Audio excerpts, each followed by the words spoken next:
If you have ever looked at a mutual fund performance report, you have probably seen a Lipper index. Let's demystify what these benchmarks actually mean. At its core, a Lipper index is a performance benchmark. It acts as a yardstick to measure how well a specific group of mutual funds is doing. Lipper creates over 150 different categories. By grouping funds with similar strategies, they make it easier to compare apples to apples.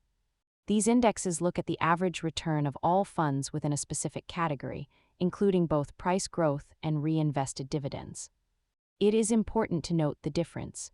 While a market index tracks a raw asset class, a Lipper index tracks the performance of the fund managers themselves. This chart shows how different categories typically perform against one another. Managers aim to beat their category average, but no one beats the market every year.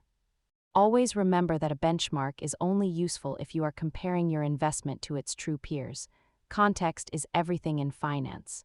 Understanding benchmarks helps you make sense of your portfolio statements. If you found this helpful, subscribe for more money basics. See you next time.